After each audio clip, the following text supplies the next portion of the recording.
अस्सलाम वालेकुम dear students, कैसे हैं आप सब। My name is Rayan Malik and I am here to teach you physics class 9th. In this lecture, we are going to study another topic of chapter number 6, which is potential energy. So let's start our lecture. So we know that mechanical energy has two types. First one is kinetic energy and the second one is potential energy. तो kinetic energy को हम last lecture में discuss कर चुके हैं. So now what is kinetic energy? सो कोई भी ऐसी एनर्जी जो कि किसी मोशन की वजह से हो, हरकत की वजह से हो, तो उसे हम कहते हैं काइनेटिक एनर्जी. और इसी तरह से पोटेंशियल एनर्जी कोई भी ऐसी एनर्जी जो कि किसी खास पोजीशन की वजह से हो, तो उसे आप कहते हैं पोटेंशियल एनर्जी. बाज दफा बहुत से ऑब्जेक्ट्स ऐसे होते हैं जो रेस्ट में होते हैं, बट स्टिल उनमें ये एबिलिटी होती है कि वो कोई भी वर्क परफॉर्म कर सकें. फॉर एग्जाम्पल,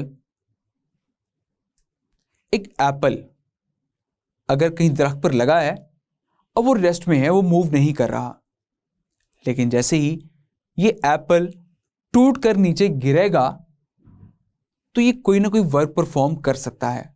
तो फिर इसमें ये एबिलिटी है कि ये वर्क परफॉर्म कर सकता है, तो वो जो एनर्जी इस पे मौजूद होगी उसे आप कहेंगे पोटेंशियल एनर्जी.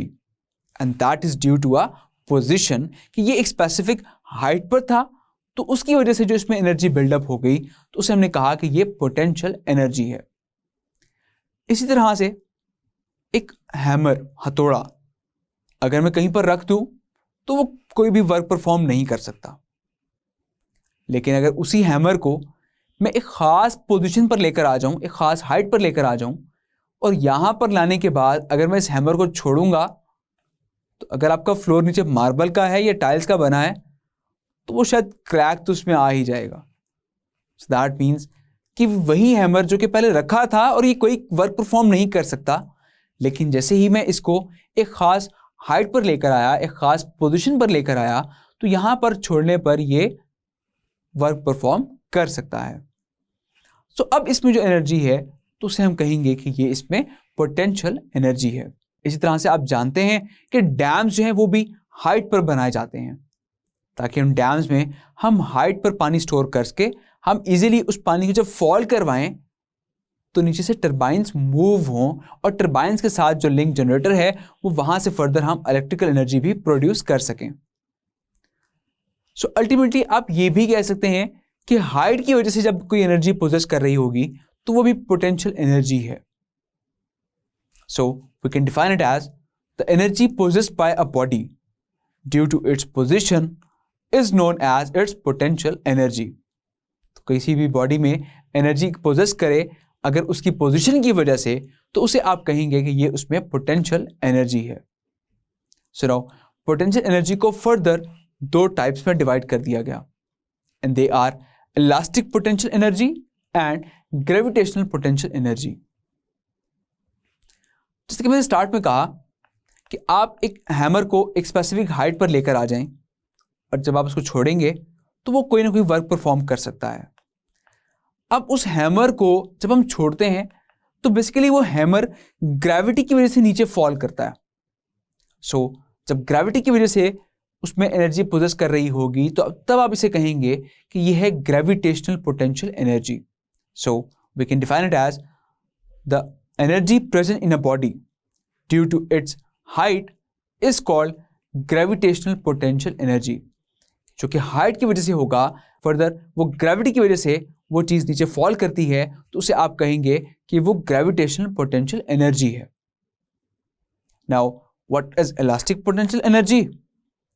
जैसे कि एक स्ट्रेच बो, आपने देखा होगा कि जब भी हमने एरो को हिट करना होता है तो हम क्या करते हैं कि फर्स्ट ऑफ ऑल उसको हम इलास्टिक को स्ट्रेच करते हैं. अब जैसे आपने इलास्टिक को स्ट्रेच किया, आप एक खास पोजीशन पर आ गए, और यहां पर जब छोड़ेंगे तो फिर वो एरो काफी दूर जाकर हिट होगा. तो यहां पर वो जो एनर्जी थी वो इस इलास्टिक की वजह से थी, तो हमने ये कहा कि ये है इलास्टिक पोटेंशियल एनर्जी. क्लियर? तो इसको फर्दर हम डिफाइन कर सकते हैं इस तरह से, the energy present in a body due to its elasticity is called elastic potential energy. Further इसके फॉर्मूला को हम ड्राइव करते हैं व्हाइट बोर्ड पर। सो लेट्स सपोज कि एक बॉडी है जिसका मास है m, और इस बॉडी को हम एक स्पेसिफिक हाइट पर ले आते हैं। तो लेट्स सपोज कि ग्राउंड से वो इतनी हाइट पर मौजूद है, दिस इज द हाइट।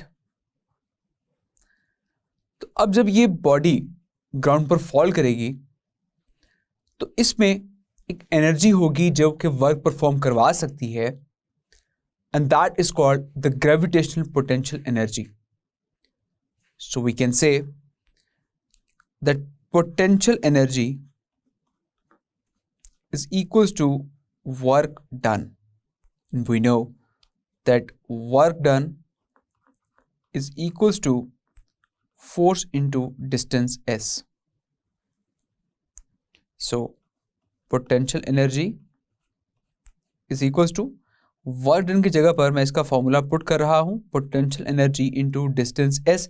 अब क्योंकि यहां पर जो डिस्टेंस s है वो बेसिकली हाइट है, तो मैं f इंटू h लिख रहा हूं। And we know that F is equals to W, तो मैं इस potential energy is equals to F की जगह पर मैं लिख रहा हूँ W into H।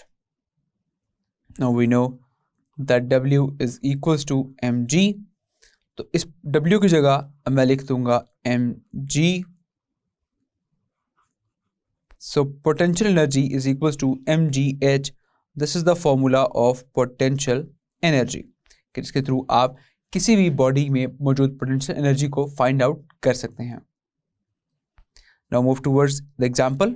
Now example number 6.3, a body of mass 50 kilogram is raised to a height of 3 metre. What is its potential energy? So एक बॉडी जिसका mass है 50 किलोग्राम, तो फर्स्ट ऑफ ऑल हम डाटा नोट कर लेते हैं। सो data में एक बॉडी जिसका मास है 50 किलोग्राम और हाइट है 3 मीटर, तो आपने फाइंड आउट करना है potential energy. This is the quantity which we have to find.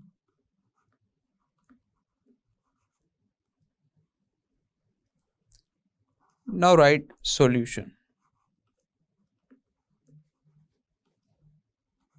So potential energy is equals to mgh.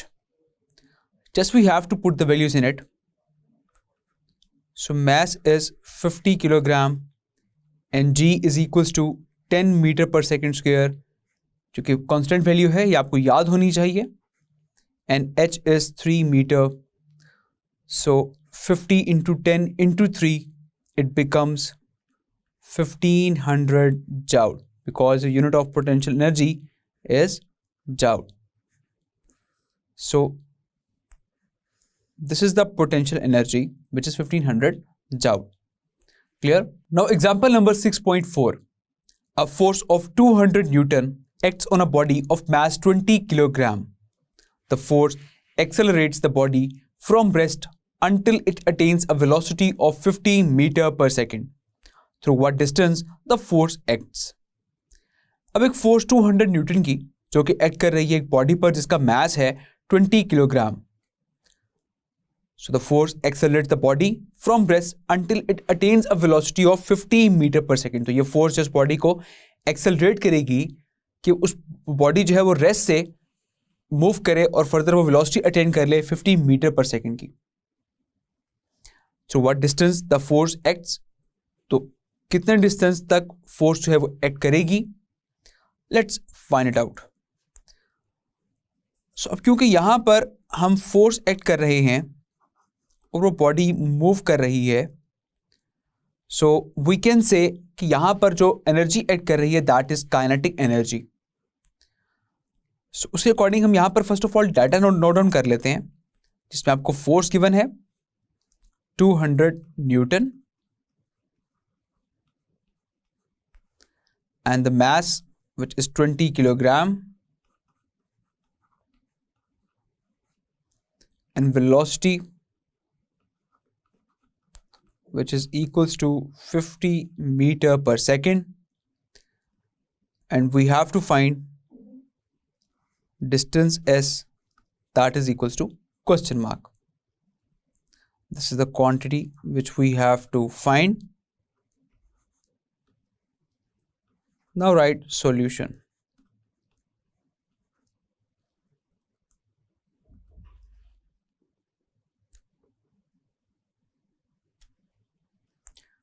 So we know that kinetic energy is equals to 1/2 mv square, and we know that kinetic energy is equals to work done, and work done shows Fs.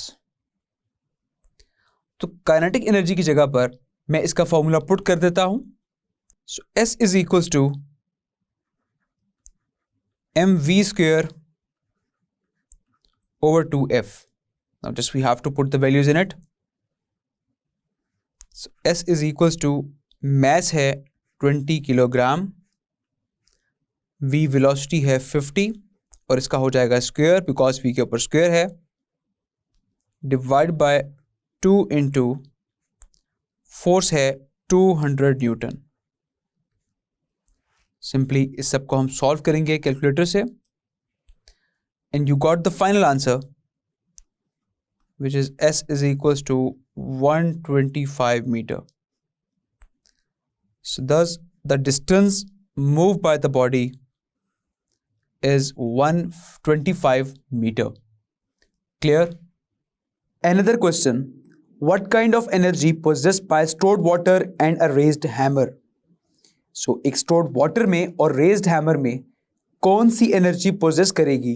So, जब भी हम water को store करते हैं एक खास position पर, position word that means कि यहाँ पर पोटेंशियल एनर्जी आ गई. जब भी हम वाटर को स्टोर करते हैं एक खास पोजीशन पर, सो दैट मीन्स कि वहाँ पर पोटेंशियल एनर्जी पोजेस कर रही है. इसी तरह से जब आप एक हैमर को रेज करते हैं अपवर्ड, तो यहाँ पर भी आप हैमर को एक खास पोजीशन पर लेकर जा रहे हैं, एक खास हाइट पर लेकर जा रहे हैं, तो आप ये कह सकते हैं कि उसमें भी पोटेंशियल एनर्जी पोजेस करती होगी. So we can write the answer as stored water and a raised hammer possesses potential energy due to its height, which is known as gravitational potential energy. Now the next question, which energy is possessed by a stretch bow? तो एक stretch bow में कौन सी energy possess करती है?